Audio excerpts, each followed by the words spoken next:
Good morning, everyone, and thank you for being here. 2 years ago, the acting Attorney General asked me to serve as special counsel, and he created the special counsel's office. The appointment order directed the office to investigate Russian interference in the 2016 presidential election. This included investigating any links or coordination between the Russian government and individuals associated with the Trump campaign. Now, I have not spoken publicly during our investigation.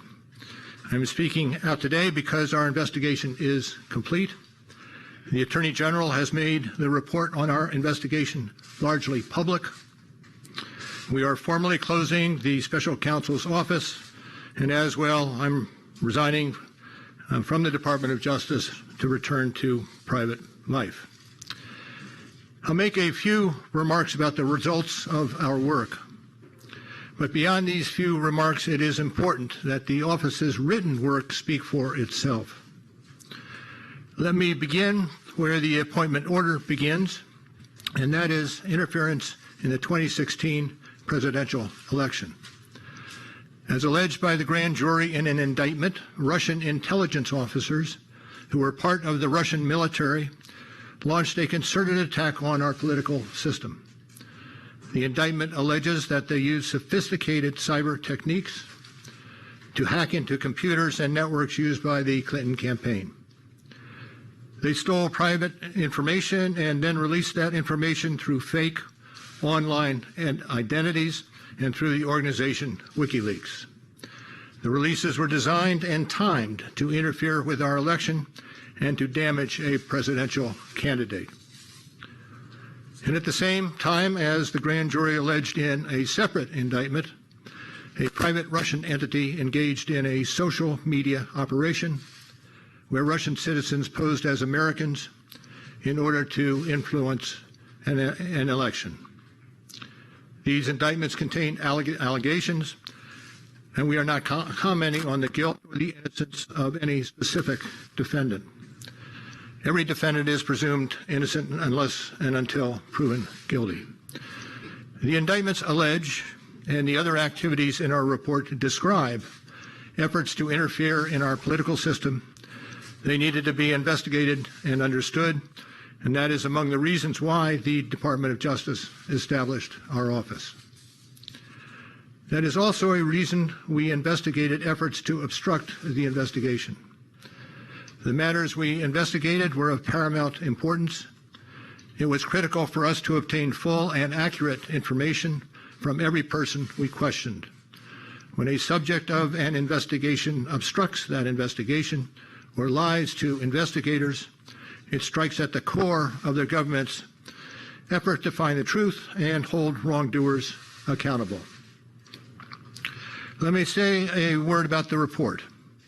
The report has two parts, addressing the two main issues we were asked to investigate. The first volume of the report details numerous efforts emanating from Russia to influence the election. This volume includes a discussion of the Trump campaign's response to this activity, as well as our conclusion that there was insufficient evidence to charge a broader conspiracy. And in the second volume, the report describes the results and analysis of our obstruction of justice investigation involving the president.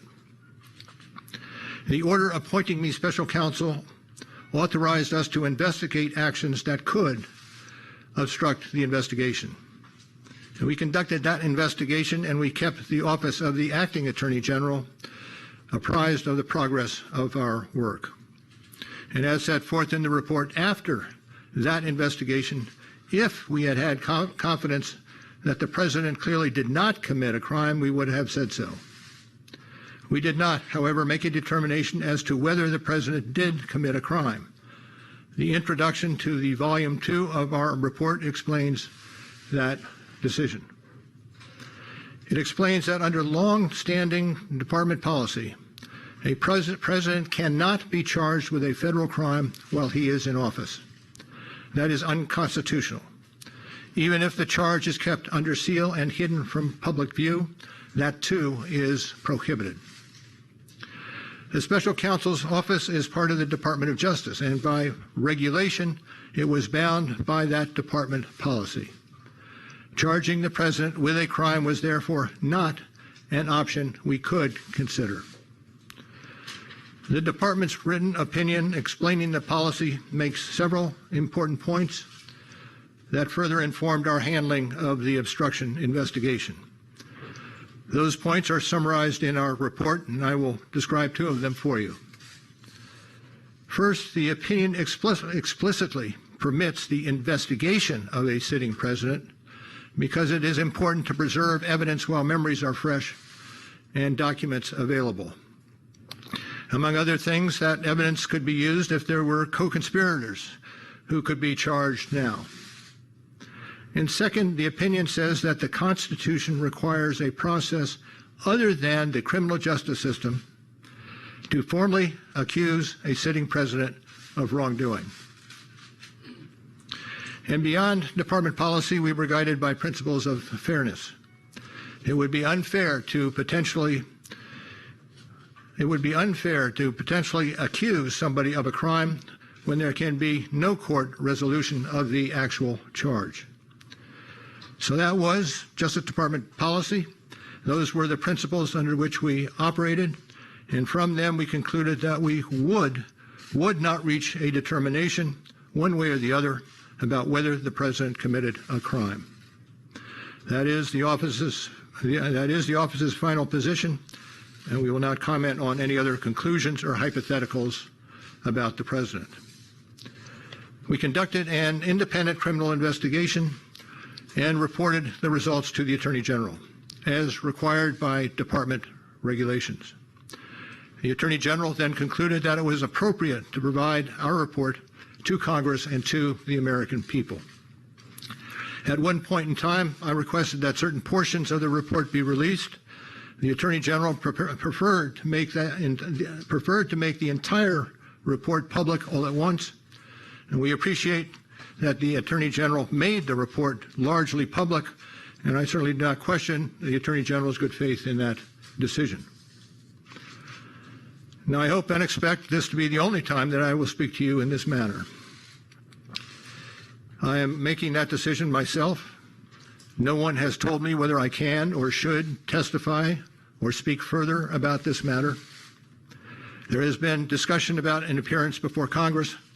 Any testimony from this office would not go beyond our report. It contains our findings and analysis and the reasons for the decisions we made. We chose those words carefully, and the work speaks for itself. And the report is my testimony. I would not provide information beyond that which is already public in any appearance before Congress. In addition, access to our underlying work product is being decided in a process that does not involve our office. So beyond what I have said here today and what is contained in our written work, I do not believe it is appropriate for me to speak further about the investigation or to comment on the actions of the Justice Department or Congress. And it's for that reason I will not be taking questions today as well. Now, before I step away, I want to thank the attorneys, the FBI agents, the analysts, the professional staff who helped us conduct this investigation in a fair and independent manner. These individuals, who spent nearly 2 years with the Special Counsel's office, were of the highest integrity. And I will close by reiterating the central allegation of our indictments, that there were multiple, systematic efforts to interfere in our election. And that allegation deserves the attention of every American. Thank you. Thank you for being here today. Sir, if you're subpoenaed, will you appear before Congress? No questions.